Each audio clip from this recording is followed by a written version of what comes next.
ನಮಸ್ಕಾರ,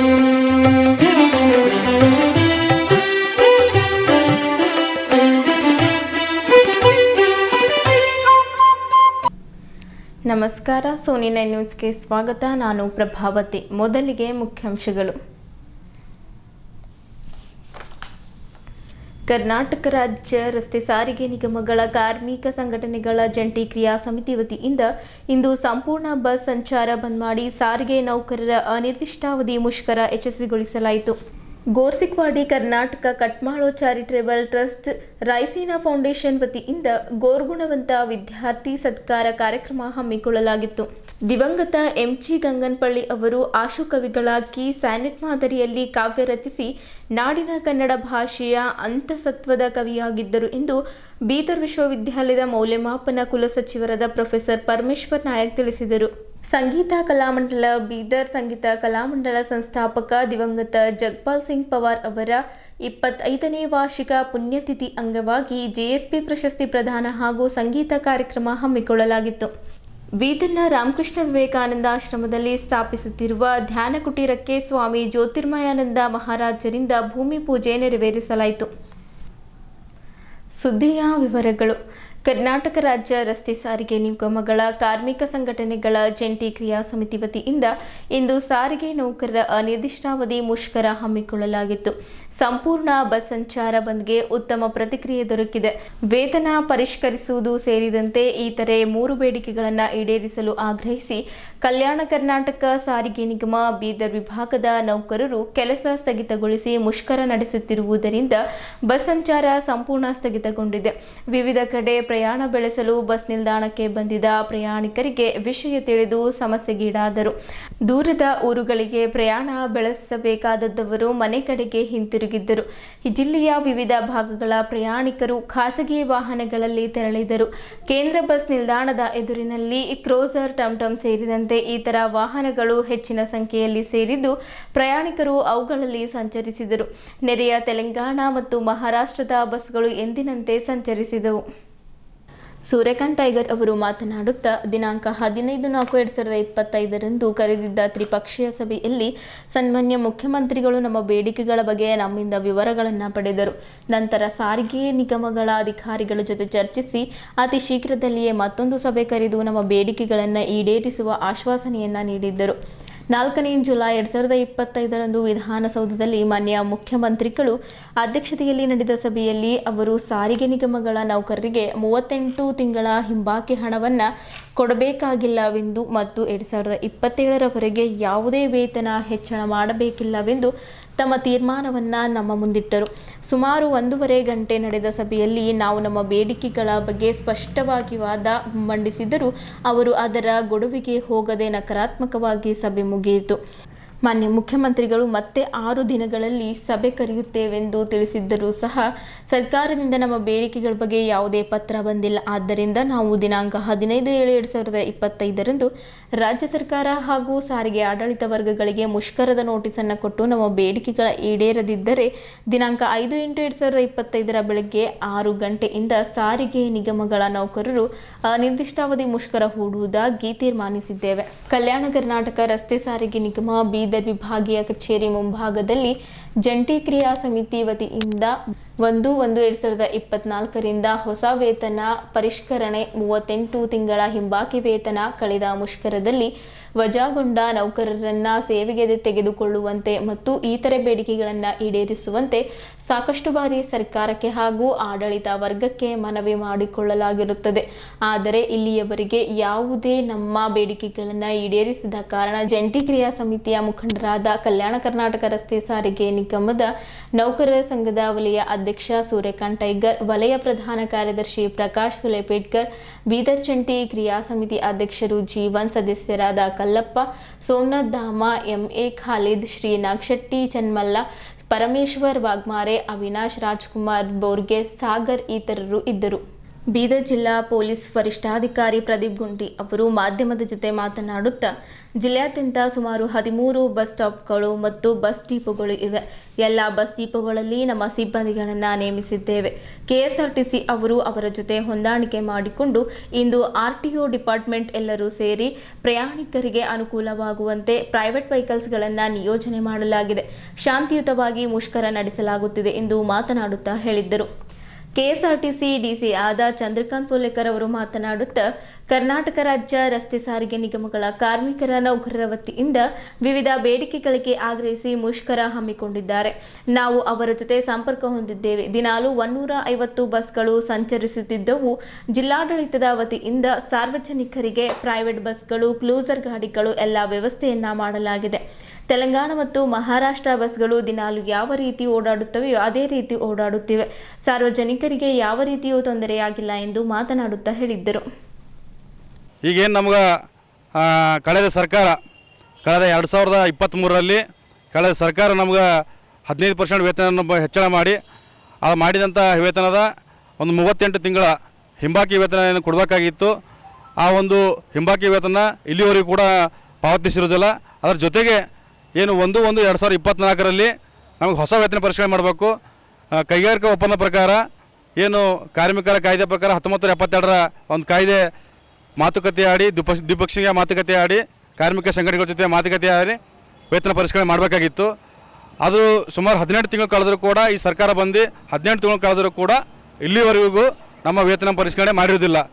ಈ ಕುರಿತಾಗಿ ಹಲವಾರು ನಮ್ಮ ಜಂಟಿ ಕ್ರಿಯಾ ಸಮಿತಿಯ ಮುಖಂಡರುಗಳು ಇಡೀ ರಾಜ್ಯದಲ್ಲಿ ಸಾರಿಗೆ ಸಚಿವರಾಗಿರ್ಬೋದು ಅಥವಾ ನಮ್ಮ ನಿಗಮದ ಅಧಿಕಾರಿಗಳಾಗಿರ್ಬೋದು ಜೊತೆಯಲ್ಲಿ ಸಾಕಷ್ಟು ಬಾರಿ ಮನವಿ ಪತ್ರಗಳನ್ನು ಸಲ್ಲಿಸಿ ಅವ್ರ ಜೊತೆಗೆ ನಮ್ಮ ಸಾರಿಗೆ ನೌಕರರ ಏನು ಬೇಡಿಕೆಗಳಿದ್ದಾವೆ ಆ ಬೇಡಿಕೆಗಳನ್ನು ಈಡೇರಿಸಿ ಅಂತೇಳಿ ಸಾಕಷ್ಟು ಸಾರಿ ಅವರಿಗೆ ಮನವಿ ಮಾಡಿಕೊಂಡ್ರು ಕೂಡ ನಮ್ಮ ಒಂದು ಮನವಿಗೆ ಇಲ್ಲಿವರೆಗೂ ಕೂಡ ಸಕಾರಾತ್ಮಕವಾಗಿ ಸ್ಪಂದಿಸಿದ ಹೊರತಾಗಿ ನಮಗೆ ನ್ಯಾಯ ನೀಡುವಂಥ ಕೆಲಸ ಆಗಿಲ್ಲ. ಅದಕ್ಕಾಗಿ ಇವತ್ತು ನಮ್ಮ ಸನ್ಮಾನ್ಯ ಈ ರಾಜ್ಯದ ಮುಖ್ಯಮಂತ್ರಿಗಳಿಗೂ ಕೂಡ ಕಳೆದ 4ನೇ ಜುಲೈನಲ್ಲಿ ಸಭೆಯನ್ನು ನಡೆಸಿ ನಮ್ಮ ಮುಖಂಡರ ಜೊತೆ ಮಾತುಕತೆ ಆಡಿ ಅವ್ರು ಏನೇ ಸಭೆಯಲ್ಲಿ ಹೇಳ್ತಾರೆ, ನಿಮ್ಮ ಒಂದು ವೇತನ ಹೆಚ್ಚಳ 2023ರಲ್ಲಾಗಿದೆ, ಈಗ ಮುಂದೆ ಏನಪ್ಪ ಅಂದರೆ 4 ವರ್ಷ ಅಂತಂದರೆ 2027ರಲ್ಲಿ ಆಗಬೇಕು, ಆವಾಗ ನೋಡೋಣ ಅಂಥೇಳಿ ಒಂದು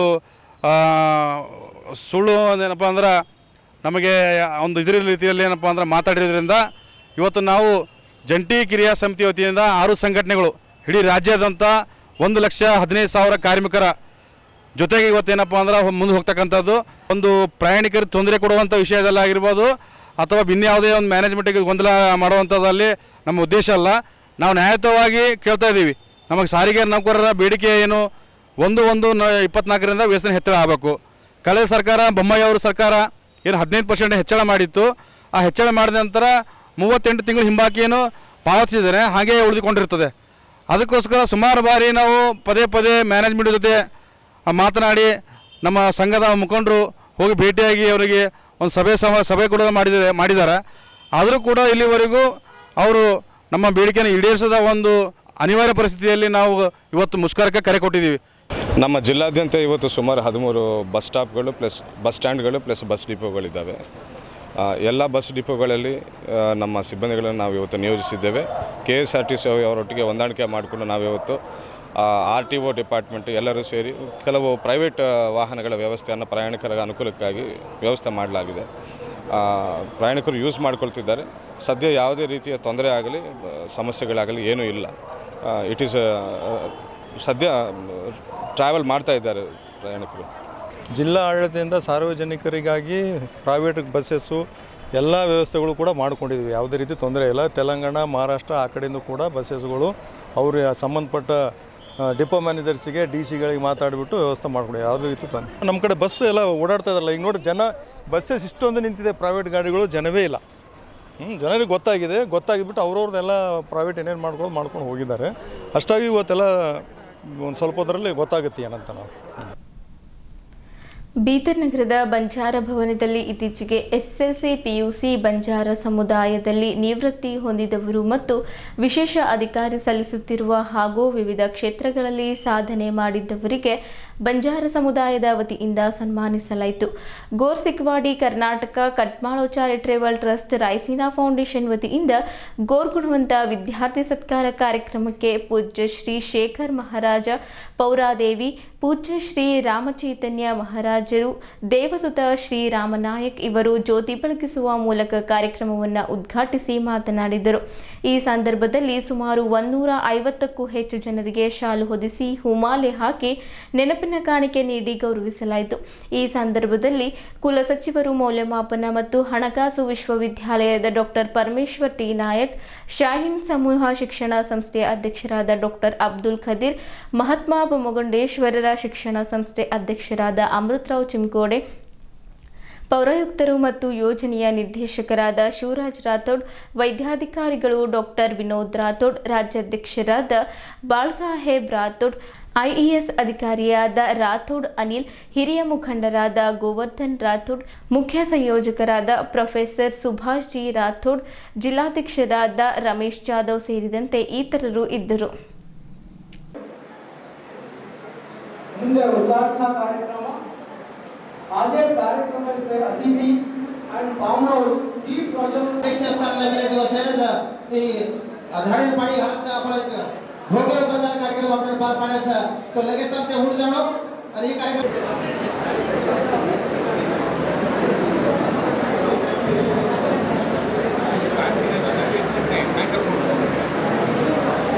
ನೀರು ಉಳಿಸುವ ಮುಖಾಂತರ ಈ ಕಾರ್ಯಕ್ರಮವನ್ನು ಉದ್ಘಾಟಿಸುತ್ತಿದ್ದಾರೆ. ಎಲ್ಲರೂ ಜೋರಾಗಿ ಚಪ್ಪಾಳೆಯನ್ನು ತಟ್ಟಬೇಕು.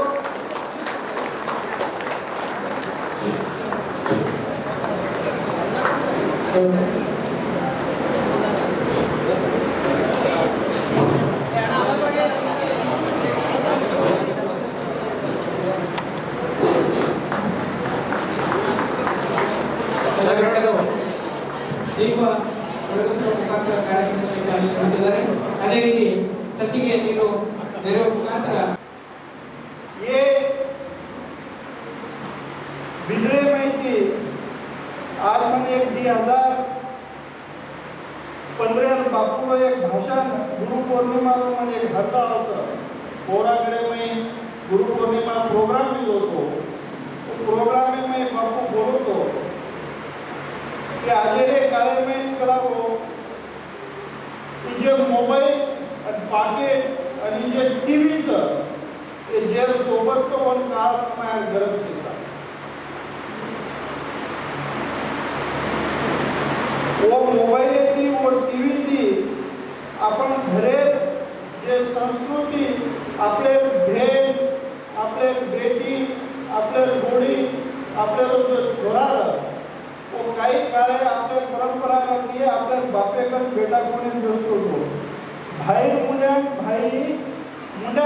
उघडतो तो कोणी पण हे मोबाईलची आपण खूप चालवच आबाळ आपल्याला बाळासाहेब आपल्याला थोडसे केव्हा आपण दिनो हे वाचलो आपल्याला विचार करे गरज आज आपण देखरेचा 2015 रे भाषणे में बोलतो बापू मा याडी बापूना अंदाज किदो मार कोरमाटी ये आजे मोठे पदे जाणो ये कोई कमिश्नर बनो कोई IAS बनो कोई आमदार बनो कोई खासदार बनो कोई मिनिस्टर बनो आज ये वाता आपल्याला घडरीच पण कधी कधी आपण आपले नामेसार आपले स्वार्थेसार आपले काही काम करायसार आपण आपले एकताना આપણે જો રામરાવ બાપુ શીખાવો એ ધોળે ઝંડા દે સેવા બહાર ઝંડા એટલે રહી જાય वो झंडा छिंडी में रहता आपण केली केली छिंडी जाताना जुदा काही आपण वो शिवा भयान आपले पुढे आपण दान करायचं ವಿದ್ಯಾರ್ಥಿ ಜೊತೆಗೆ ಮುಂದೆ ಸಮಾಜಕ್ಕೆ ಒಂದು ಉನ್ನತ ಹೆಸರನ್ನ ತರತಕ್ಕಂಥ ಕಾರ್ಯ ಅವರು ಮಾಡಲಿ ಅಂತ ಅವರಿಗೆ ನಾವು ಇದನ್ನ ಪ್ರೋತ್ಸಾಹ ನೀಡಕ್ಕೆ ಈ ಒಂದು ಗೋರ್ಪುಣವಂತ ವಿದ್ಯಾರ್ಥಿ ಸತ್ಕಾರ ಪ್ರೋಗ್ರಾಮ್ ಅಂತ ಮಾಡ್ತಿರ್ತೀವಿ. मेरा उद्देश खाली तुम्हाला बिंद्रावर चाललो होती की नारायण बसवंत ते स्थानिक कर्नाटकात चालस कर्नाटकात मुली काही वर्षामध्ये सोबती भाईपडा जोडून काम करते सर होता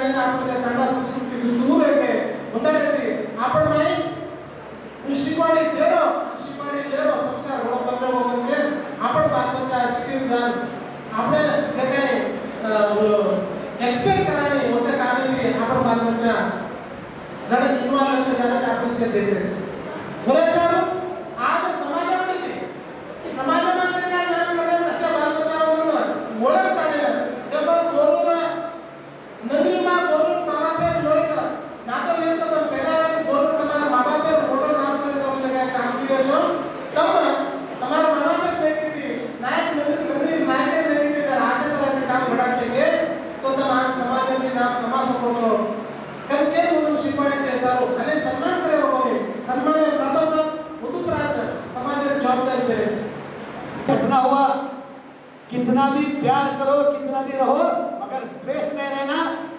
जलन नहीं रहना जलसी नहीं रहना हट्टे कितने हट्टे के जलन नहीं रहना हर समाज में है जहाँ पर सेवालाल महाराज पानी से थॉमस अल्वा एडिसन करंट बनाया आज भी फेल हो गए होंगे करंट तो दिए पानी से इसके पीछे क्या है अंधेरा है बिजली के पीछे अंधेरा रहता मगर अंधेरा देखने का नहीं उजाला देखने का सीखना है ಎಲ್ಲ ಸಮಾಜದಾಗ ರಾಠೋಡ್ ಗೌರವರನ್ನ ಹೋಗಿರೋದು ಯಾವ ಖಾಂಡ ಬದ್ದಲ್ ಬೇರೆ ಏನಿಲ್ಲ ಅದು ಸಂಪಗಿನ ಕಾಂಡಕ್ಕೆ ಹೋಗಿದ್ರು ನೋಡಿ ಹುಡುಗಿ ಖಾಂಡದ आलोक कांड में कांड के लोग ये सिखाने का नहीं है कांड के लोग कांड का दुश्मनी कर रहे थे उन्होंने समझा करके आया हम समझा करके हम आ गए इधर तो जलन तो रहना जलन को जला देना चाहिए खुशी से रखना एक घटना हो गया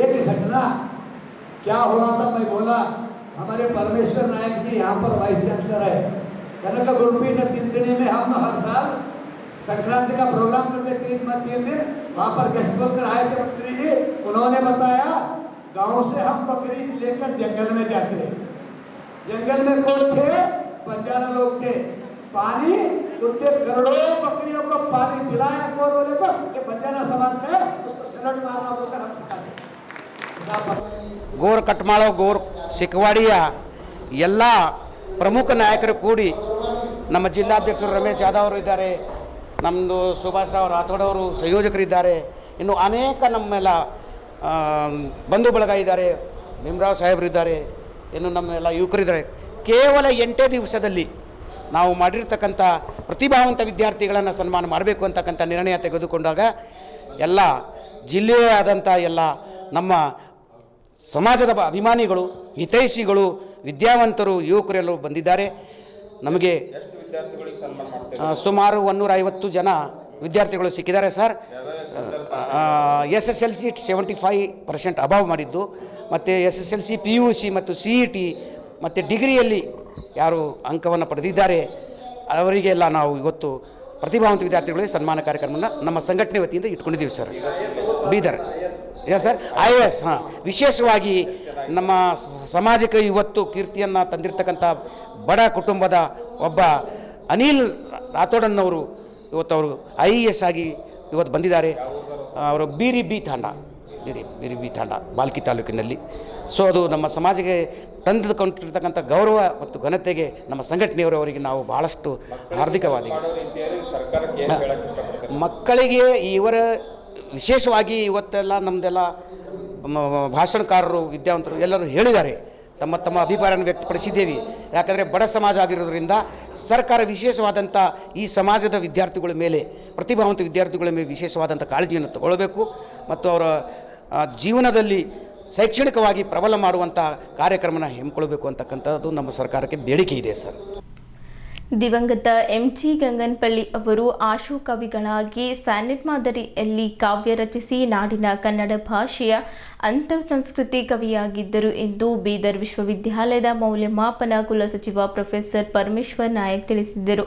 ಅತಿವಾಳೆ ಸಾಂಸ್ಕೃತಿಕ ಪ್ರತಿಷ್ಠಾನ ಹಾಗೂ ಗಂಗನಪಳ್ಳಿ ಪರಿವಾರದ ಸಹಯೋಗದಲ್ಲಿ ನಗರದಲ್ಲಿ ಏರ್ಪಡಿಸಿದ ಆಶುಕವಿ ದಿವಂಗತ MG ಗಂಗನಪಳ್ಳಿ ಮತ್ತು ಸಾಹಿತಿ ದಿವಂಗತ ರಾಮರಾವ್ ಗಂಗನಪಳ್ಳಿ ಇವರ ಸ್ಮರಣಾರ್ಥ ಪ್ರಶಸ್ತಿ ಪ್ರದಾನ ಉಪನ್ಯಾಸ ಕವಿಗೋಷ್ಠಿ ಕಾರ್ಯಕ್ರಮ ಉದ್ಘಾಟಿಸಿ ಮಾತನಾಡಿದರು. ಎಂಜಿ ಗಂಗನಪಳ್ಳಿ ಕಾವ್ಯಕ್ಷೇತ್ರದಲ್ಲಿ ಹೊಸ ಪ್ರಯೋಗಗಳನ್ನು ಮಾಡಿ ಯಶಸ್ವಿಯಾಗಿದ್ದರು. ಇವರ ಸಹೋದರ ದಿವಂಗತ ರಾಮರಾವ್ ಗಂಗನಪಳ್ಳಿ ಅವರು ಬ್ಯಾಂಕ್ ಉದ್ಯೋಗಿಯಾಗಿದ್ದುಕೊಂಡು ಆಧ್ಯಾತ್ಮದ ಒಲವು ಆಗಿರುವ ಮಹತ್ವದ ಗ್ರಂಥಗಳನ್ನು ರಚಿಸಿದ್ದಾರೆ. ಈ ಮೂಲಕ ಕನ್ನಡ ಸಾಹಿತ್ಯ ಕ್ಷೇತ್ರಕ್ಕೆ ಗಂಗನಪಳ್ಳಿ ಸಹೋದರರ ಕೊಡುಗೆ ಮಹತ್ವದ್ದು ಎಂದು ಹೇಳಿದ್ದರು. ಪ್ರತಿಷ್ಠಾನದ ಅಧ್ಯಕ್ಷ ಸಂಜೀವ್ ಕುಮಾರ್ ಅತಿವಾಳೆ ಮಾತನಾಡಿ, ಗಂಗನಪಳ್ಳಿ ಸಹೋದರರು ರಚಿಸಿರುವ ಸಾಹಿತ್ಯವನ್ನು ಜನಮಾನಸಕ್ಕೆ ಮುಟ್ಟಿಸುವ ನಿಟ್ಟಿನಲ್ಲಿ ವೈವಿಧ್ಯಮಯವಾದ ಕಾರ್ಯಕ್ರಮಗಳನ್ನು ಅವರ ಪರಿವಾರದವರ ಸಹಯೋಗದಲ್ಲಿ ಆಯೋಜಿಸಲಾಗುವುದು. ಈ ಮೂಲಕ ಇವರ ಸೇವೆ ಸಾಧನೆಯನ್ನು ಮುಂದಿನ ಜನಾಂಗಕ್ಕೆ ಪರಿಚಯಿಸುವ ಕಾರ್ಯ ಮಾಡಲಾಗುವುದು ಎಂದರು. ಸಾಹಿತಿ ಸುನೀತಾ ಕೂಡ್ಲಿಕರ್ ಎಂಜಿ ಗಂಗನಪಳ್ಳಿ ಅವರ ನಾಡನುಡಿ, ಭಾಷೆ, ಪರಿಸರ, ಸಂತ ಮಹಾತ್ಮರ ಕುರಿತಾದ ಸುಮಾರು 54 ಪುಸ್ತಕಗಳನ್ನು ರಚಿಸಿದ್ದಾರೆ.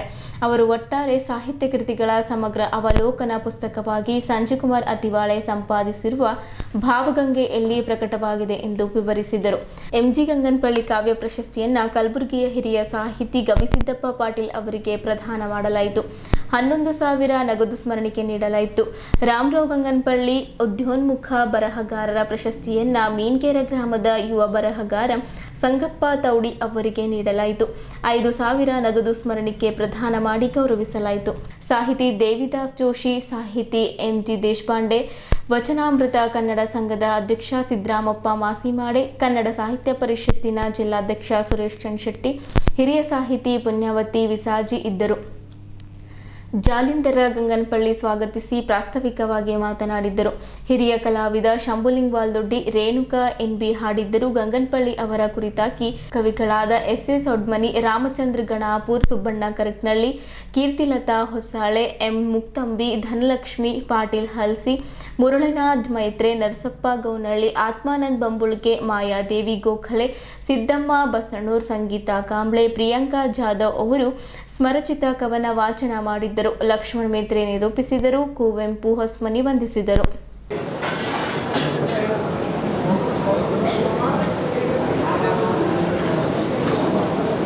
ಇಂದಿನ ಈ ಒಂದು ಪ್ರಶಸ್ತಿ ಪುರಸ್ಕೃತರಾಗಿರ್ತಕ್ಕಂಥ ಎಂಜಿ ಗಂಗನಪಳ್ಳಿ ಕಾವ್ಯ ಪ್ರಶಸ್ತಿ ಪುರಸ್ಕೃತರು ಡಾಕ್ಟರ್ ಗವಿಸಿದ್ದಪ್ಪ ಪಾಟೀಲ್ ಸರ್ ಅವರು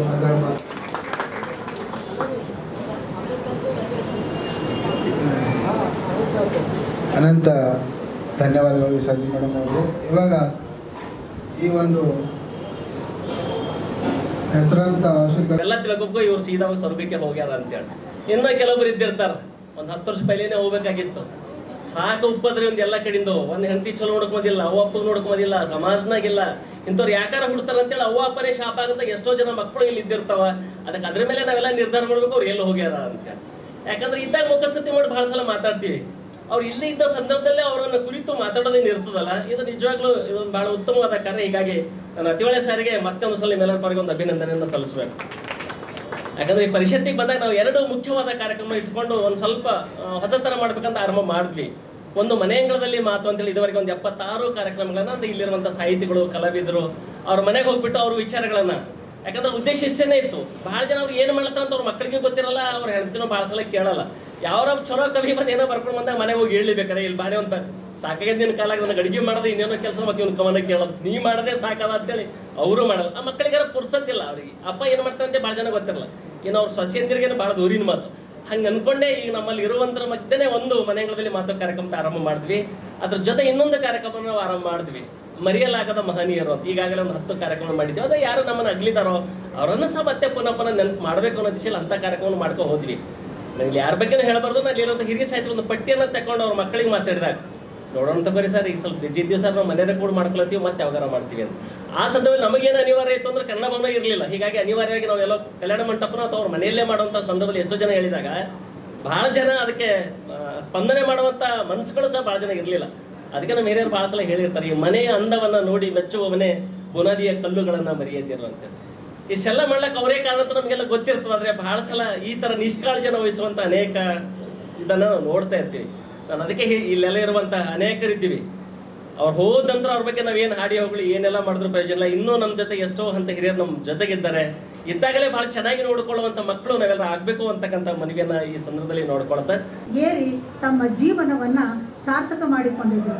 ಅವರು ಬರೀತಕ್ಕಂಥ ಗಾದೆಗಳಲ್ಲಿ 1-2 ಗಾದೆಗಳು ನಾನು ಓದಿದಾಗ ನನಗೆ ತುಂಬ ಮನಸ್ಸಿಗೆ ಹಿಡಿಸಿದ್ದು. ಅವ್ರು ಹೇಳ್ತಾರೆ, ಕೂಳು ಹುತ್ತ ನೀರು ಪಿತ್ತ ಎರಡೂ ಬಿಟ್ಟವ ಸತ್ತ ಅಂತ. ಇದು ಎಂಥ ಮಾರ್ಮಿಕವಾದಂತಹ ಒಂದು ಗಾದೆ.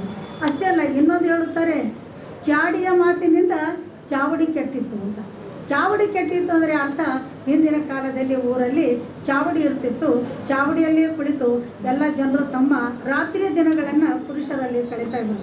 ಅಂಥ ಸಂದರ್ಭದಲ್ಲಿ ಬರ್ತಕ್ಕಂಥ ವಿಷಯವನ್ನು ಸಹಿತ ಅವರು ತಮ್ಮ ಗಾದೆಯಲ್ಲಿ ಎಷ್ಟೊಂದು ಮಾರ್ಮಿಕವಾಗಿ ಹೇಳಿದ್ದಾರೆ.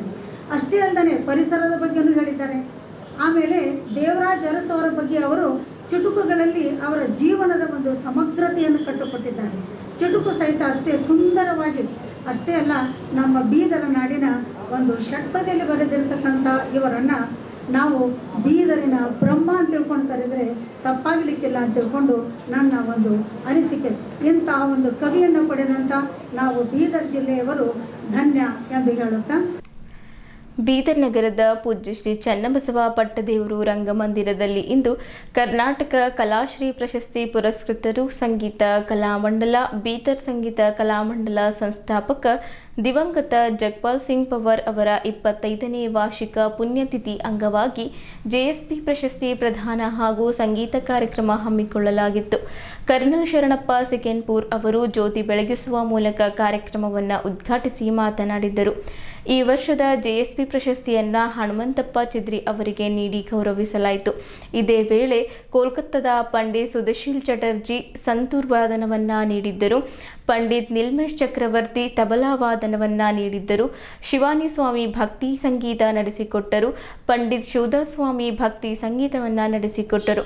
ಕಾರ್ಯಕ್ರಮದ ಅಧ್ಯಕ್ಷರಾದ ರಾಜೇಂದ್ರ ಸಿಂಗ್ ಪವಾರ್ ಅವರು ಮಾತನಾಡುತ್ತಾ 1962ರಿಂದ ಪ್ರಾರಂಭಗೊಂಡು 2025ರವರೆಗೆ ಸತತವಾಗಿ ಈ ಕಾರ್ಯಕ್ರಮವನ್ನು ನಡೆಸಲಾಗುತ್ತಿದೆ. ಜಗ್ಪಾಲ್ ಸಿಂಗ್ ಪವರ್ ಅವರ ನೆನಪಿನ ಸ್ಮರಣಾರ್ಥವಾಗಿ ಜೆಎಸ್ಪಿ ಪ್ರಶಸ್ತಿ ನೀಡಲಾಗುತ್ತಿದೆ ಎಂದು ಮಾತನಾಡುತ್ತಾ ಹೇಳಿದರು.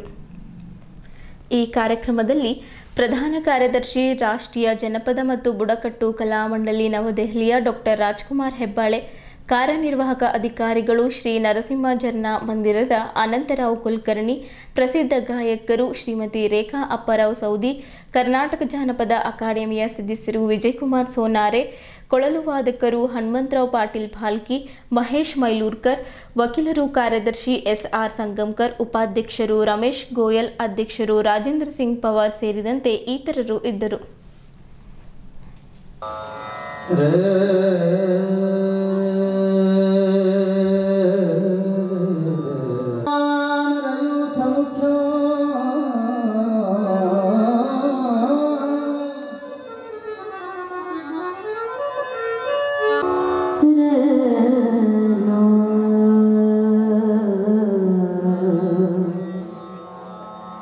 गणनायकाय गणदेव एकदन्ताय वक्रतुण्डाय गौरीतनयाय धीमहि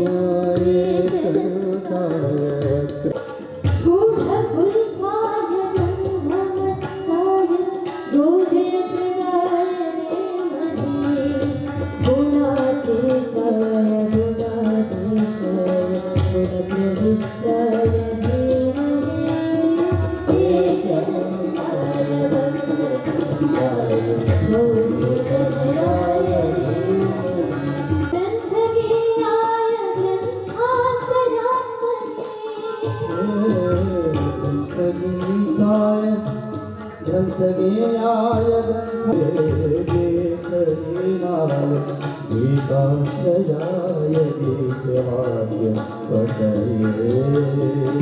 शिव नाम जो उचारे सब पाप दोष तारे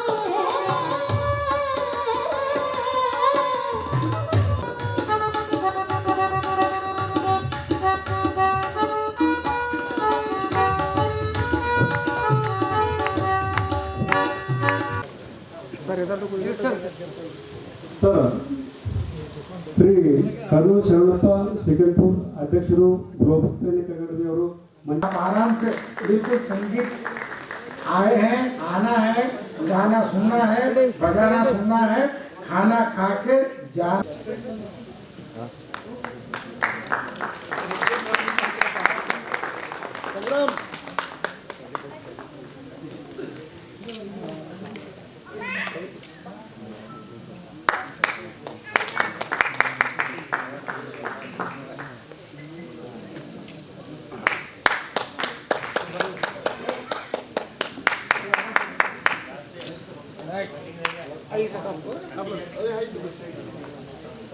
सर साइड साइड वो भी लगा दो। आइए सर। हो गया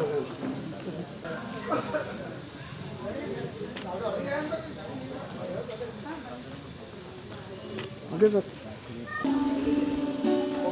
मैं थोड़े में इनका परिचय दे दूँ। श्री हनुमतप्पा माणिकप्पा आपने संगीत विशाल हासिल किया है। इन्होंने पुलिस डिपार्टमेंट में PSI नियुक्त थे, अब रिटायर्ड हो चुके हैं। 40 साल इन्होंने सेवा की है पुलिस डिपार्टमेंट में। इनके 2 पुत्र हैं।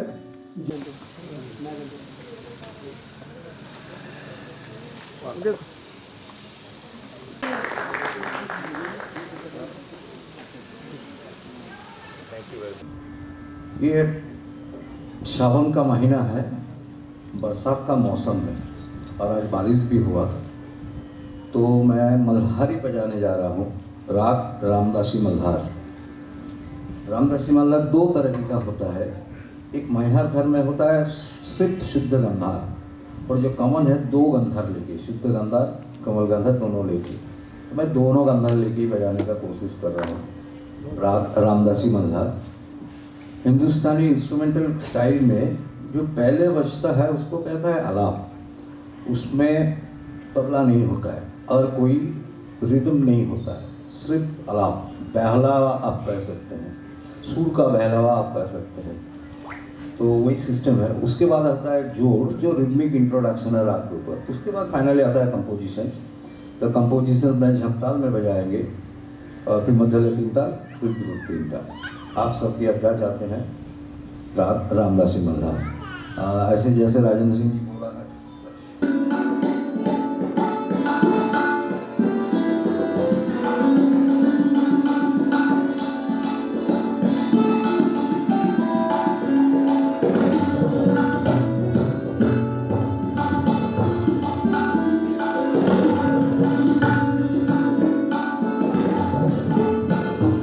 वो 1962 में रजिस्टर्ड है। आज तक हमने कार्यक्रम करते आए हैं। इतने साल से 1962 से 2025 तक कार्यक्रम निरंतर चालू है। और उसमें 2001 से हमने GSP अवार्ड, जो बीदर के जगपाल सिंह पवार जो संगीत कला मंडल के फाउंडर थे, उनके नाम से ये अवार्ड चालू किया है। 2001 से हमने 25 तक, अभी तक हमने बीदर ज़िले के जो बुज़ुर्ग कलाकार, जो सीनियर कलाकार हैं, उनको सम्मान देने का कार्यक्रम GSP अवार्ड के नाम से रखा है, जो अभी ये 25वां साल है। इस साल हमने हनुमंतप्पा चिदरी को दिया है, जो भालकी के रहने वाले हैं। और इस विषय में हमने रंग मंदिर में एक कार्यक्रम नियोजित किए हैं, जिसमें जो है कलकत्ते के कलाकार संतूर वादन हुआ है, और सुशील चटर्जी और नीलेश चट्टोपाध्याय इनका तबला वादन हुआ है। और साथ ही साथ शिवानी शिवदास का भी कार्यक्रम हुआ है। और इस कार्यक्रम में काफ़ी लोगों ने आके हमको हौसला बढ़ाया है, और मैं चाहता हूं कि आगे भी लोग आए इस कार्यक्रम को, ऐसे कार्यक्रम को, शास्त्रीय संगीत को आगे बढ़ाए और संगीत जीवित रखे। धन्यवाद।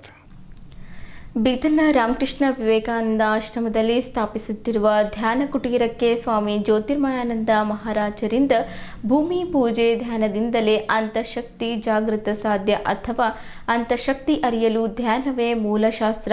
ಇಲ್ಲಿನ ಶಿವನಗರದಲ್ಲಿರುವ ರಾಮಕೃಷ್ಣ ವಿವೇಕಾನಂದ ಆಶ್ರಮ ಪರಿಸರದಲ್ಲಿ ನಿರ್ಮಿಸುತ್ತಿರುವ ದಿವ್ಯ ವಿವೇಕಾನಂದರ ಧ್ಯಾನ ಕುಟೀರಕ್ಕೆ ಆಶ್ರಮದ ಅಧ್ಯಕ್ಷರಾದ ಸ್ವಾಮಿ ಜ್ಯೋತಿರ್ಮಯಾನಂದ ಮಹಾರಾಜ ಅವರು ಭೂಮಿ ಪೂಜೆ ನೆರವೇರಿಸಿ ಚಾಲನೆ ನೀಡಿದರು. ಈ ವೇಳೆ ಮಾತನಾಡಿದ ಪೂಜ್ಯರು, ಆರೋಗ್ಯ ಭಾಗ್ಯ ಹಾಗೂ ಸ್ವಪರಿವರ್ತನೆಗಾಗಿ ನಮ್ಮ ಪೂಜ್ಯರು ಬದುಕಿನ ಅನುಭವಗಳನ್ನು ವೈಜ್ಞಾನಿಕ ಸಂಶೋಧನೆಯ ಮೂಲಕ ಯೋಗ, ಧ್ಯಾನ, ಪ್ರಾಕೃತಿಕ ಚಿಕಿತ್ಸೆ ಮತ್ತು ಆಯುರ್ವೇದಿಕ ಜೀವನ ಪದ್ಧತಿಯನ್ನು ದುಃಖಿಯನ್ನು ಸುಖಿಯಾಗಿ, ಅಜ್ಞಾನಿಗೆ ಜ್ಞಾನಿಯಾಗಿಸುವ ಮತ್ತು ರೋಗಿಗೆ ನಿರುದ್ಯೋಗಿಯಾಗಿಸಲು ಪರಮಯೋಗಿಯನ್ನಾಗಿಸುವ ಚಮತ್ಕಾರ ಸೂತ್ರಗಳು ಕೊಟ್ಟಿದ್ದಾರೆ. ಆ ಸೂತ್ರಗಳಂತೆ ಮಾನವನ ಒತ್ತಡ ಬದುಕಿನ ಸಮಗ್ರ ಪರಿವರ್ತನೆಗಾಗಿ ಭಕ್ತರ ಅಪೇಕ್ಷೆ ಮತ್ತು ನೆರವಿನಿಂದ ಇಲ್ಲಿ ಧ್ಯಾನ ಕುಟೀರ ಸ್ಥಾಪಿಸಲಾಗುತ್ತಿದೆ. ಬರುವ ಜನವರಿ 12ರಂದು ಸ್ವಾಮಿ ವಿವೇಕಾನಂದ ಜಯಂತಿಗೆ ಇದರ ಲೋಕಾರ್ಪಣೆ ಮಾಡುವ ಉದ್ದೇಶವಿದೆ ಎಂದು ಹೇಳಿದ್ದರು. ಇಂದಿನ ಹಾಗೂ ಮುಂದಿನ ಜನಾಂಗವನ್ನು ಯೋಗ ಮತ್ತು ಧ್ಯಾನದ ದಿವ್ಯಶಕ್ತಿಯಿಂದ ಖಿನ್ನತೆ, ಒತ್ತಡ, ರೋಗಗಳಿಂದ ಮುಕ್ತರಾಗಿಸಿ ಸದೃಢ ಭಾರತವನ್ನು ಕಟ್ಟುವ ಬಹುದೊಡ್ಡ ಹೊಣೆ ನಮ್ಮೆಲ್ಲರ ಮೇಲಿದೆ. ಇಂದಿನ ಬದಲಾದ ಆಧುನಿಕ ಜೀವನ ಶೈಲಿ ಮತ್ತು ಆಹಾರ ಶೈಲಿ ಪ್ರತಿಯೊಬ್ಬರ ಆರೋಗ್ಯಕ್ಕೆ ಕುತ್ತಾಗಿ ಪರಿಣಮಿಸಿದೆ. ಆರೋಗ್ಯ ಸಮಸ್ಯೆಯಿಂದ ನಾವು ಪಾರಾಗಬೇಕಾದರೆ ಗೋ ಬ್ಯಾಕ್ ಟು ನೇಚರ್ ತತ್ವಕ್ಕೆ ಸೈ ಎಂದು ಮತ್ತೆ ನಮ್ಮ ಪೂರ್ವಜರ ಜೀವನ ಶೈಲಿ ಅಳವಡಿಸಿಕೊಳ್ಳುವುದು ಅನಿವಾರ್ಯವಾಗಿದೆ. ವಿವೇಕಾನಂದರ ತತ್ವಜ್ಞಾನ ಅಳವಡಿಸಿಕೊಂಡರೆ ಧ್ಯಾನ ನಮ್ಮ ಬದುಕಿನ ಒಂದು ಆಂತರಿಕ ಯಾತ್ರೆಯಾಗಿ ದೈವಿಕ ಶಕ್ತಿಯೊಂದಿಗಿನ ಸಂವಹನವಾಗಿ ಪರಿಣಮಿಸುತ್ತದೆ ಎಂದು ಹೇಳಿದ್ದರು. ಪ್ರಮುಖರಾದ ಸದಾನಂದ ಜೋಶಿ, ಅನಿತಾ ಪಾಟೀಲ್, ಪದ್ಮಜ ವಿಶ್ವಕರ್ಮ, ಅಂಬುಜಾ ವಿಶ್ವಕರ್ಮ, ಜಯಪ್ರಕಾಶ್ ಪೊದ್ದಾರ್, ಚನ್ನಬಸವ ಹೇಡೆ, ನಿತಿನ್ ಕರ್ಪೂರ್, ಡಾಕ್ಟರ್ ಸಿದ್ದನಗೌಡ, ಗುಣವಂತ ರಾಜೋಳೆ, ಹಾವ್ಗಿರಾವ್ ಕಳಸೆ, ಬಸವರಾಜ ಬುನ್ನ, ನಾಗಶೆಟ್ಟಿ, ಡಾಕ್ಟರ್ ಶ್ರದ್ಧಾ, ಗೋರಖನಾಥ್, ಗುರುನಾಥ್ ರಾಜ್ಕೀರ, ಸಚಿದಾನಂದ್ ಜಿದ್ರಿ, ಸತ್ಯಪ್ರಕಾಶ್, ಜಗದೀಶ್ ಮುಖೇಡ್ಕರ್, ಗಣೇಶ್ ಕಳಸೆ ಸೇರಿದಂತೆ ಆಶ್ರಮದ ಭಕ್ತರು ಉಪಸ್ಥಿತರಿದ್ದರು. ಇಲ್ಲಿಯವರೆಗೂ ಸುದ್ದಿ ಕೊಟ್ಟಿದ್ದು ನಾನು ಪ್ರಭಾವತಿ. ಮುಂದಿನ ಸುದ್ದಿಯೊಂದಿಗೆ ಮತ್ತೆ ಭೇಟಿಯಾಗೋಣ. ವಂದನೆಗಳು.